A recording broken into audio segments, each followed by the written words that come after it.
بسم اللہ الرحمن الرحیم۔ السلام علیکم ناظرین، آپ دیکھ رہے ہیں رائے حق ٹی وی اور میرا نام ہے حمزہ ارشد۔ ولادت صاحبزادی رسول خدا صلی اللہ علیہ وسلم، حضرت علی کی رفیقہ حیات حسن اور حسین رضی اللہ تعالیٰ عنہ کی والدہ ماجدہ، تمام عورتوں کی سردار حضرت فاطمہ الزہرا رضی اللہ تعالیٰ عنہا۔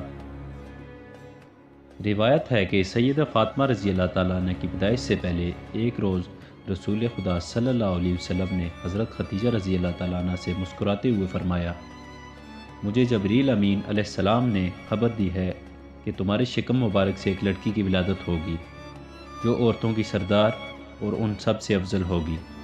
اس کی نسل سے میری نسل چلے گی اور اس کی نسل سے رہبران دین خدا ہوں گے۔ اس کی آغوش مبارک سے معصوم اماموں کی پرورش ہوگی اور وہ مادر محافظین دین خدا ہوگی۔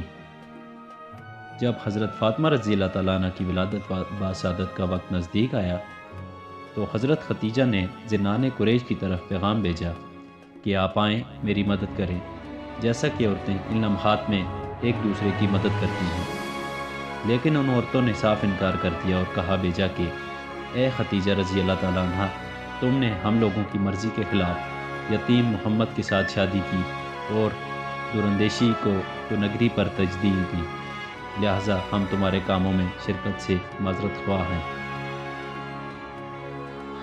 حضرت خدیجہ کو ایسی نازک حالت میں اپنے خاندان کی عورتوں کا یہ صاف جواب نہایت ناگوار گزرا، لیکن اسی اضطراب میں تھی کہ کیا دیکھتی ہیں کہ چار عورتیں ان کے گھر میں داخل ہوئیں جن کی رنگت گندمی تھی اور قد بلند و بالا۔ حضرت خدیجہ رضی اللہ تعالیٰ عنہ انہیں دیکھ کر ان میں سے ایک خاتون آپ سے مخاطب ہوئی، اے خدیجہ رضی اللہ تعالیٰ عنہ، حق و سبحانہ و تعالیٰ نے ہمیں آپ کی وحشت و تنہائی کے لیے بھیجا ہے اور ہم سب آپ کی بہنیں ہیں۔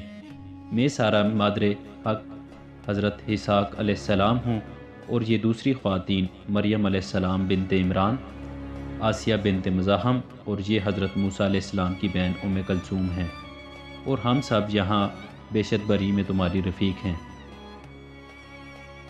یہ کہہ کر ایک ان میں سے دائنی طرف، دوسری بائنی جانب اور تیسری سامنے اور چوتھی پیٹھ پیچھے گئی۔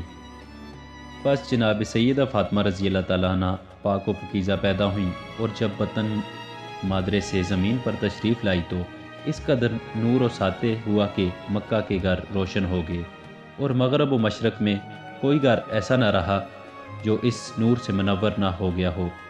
اور 10 حوریں جناب حضرت خدیجہ رضی اللہ تعالیٰ عنہ کی خدمت میں آئی، جن کے ہاتھ میں ایک ایک ابریق اور ایک دشت بہشت تھا، اور ان کی ابریقیں آب کوثر سے بری ہوئی تھی۔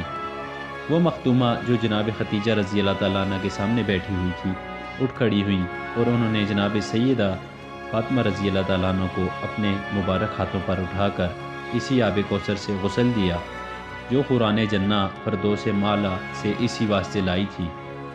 پھر انہی معظمہ نے 2 سفید جامے جن کی سفیدی دودھ سے زیادہ سفید تھی اور جن کی خوشبو مشک و عنبر سے زیادہ لطیف تھی نکالے، ایک کو آپ کے جسم معطر پر پیچاں کیا اور دوسری کو فرق منور پر اوڑھنی بچھایا۔ پھر جناب سیدہ فاطمہ رضی اللہ تعالیٰ عنہ سے مخاطب ہو کر باتیں کی۔ جناب سیدہ فاطمہ رضی اللہ تعالیٰ عنہ نے بے زبان فضی اللہ کی وحدانیت اور جناب رسول اللہ صلی اللہ علیہ وسلم کی رسالت کی شہادت دی، اور پھر ان 4 نیک بیبیوں کو سلام کیا۔ ان 4 نے خوش ہو کر آپ کو سلام کا جواب دیا اور دیدہ بوسی فرمائی۔ حوران جنت اس قدرتی منظر کو دیکھ کر از حد بشاش و مسرور ہوئیں، اور ایک دوسرے نے آپس میں جناب خاتون جنت علیہ تخت الثنا کی تقریب و ولادت کی مبارکباد دی، اور اسی طرح اہل فلک نے ایک دوسرے کے ساتھ مراسم تہنیت ادا کیے۔ اللہم صلی علی محمد وعلی آل محمد۔ روضۃ الشہد اور نزہۃ المجالس میں یہی روایات کچھ ان الفاظ میں بیان کی گئی ہیں۔ جب جناب سیدہ فاطمہ رضی اللہ تعالیٰ عنہ پیدا ہوئی تو 10 حوریں دشت و ابریق پر از آب کوثر وغیرہ لیے ہوئی نازل ہوئیں۔ ان میں سے ایک نے جناب سیدہ کو آب کوثر سے نلایا اور جامہ سفید و معطر میں لپیٹ کر بی بی خدیجہ رضی اللہ تعالیٰ عنہ کو دیا، اور مبارکباد کے بعد عرض کی کہ لیجئے اس صاحبزادی کو جو پاک و پاکیزہ ہے اور جس کی نسل کو برکت دی گئی ہے۔ اس کے بعد ان خواتین و باوقار نے تنحیت ادا کی اور رخصت ہوئی۔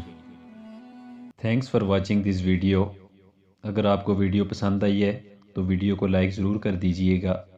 اب میں آپ سے ملوں گا اسی طرح کی ایک نئی ویڈیو میں۔ تب تک کے لیے اللہ حافظ۔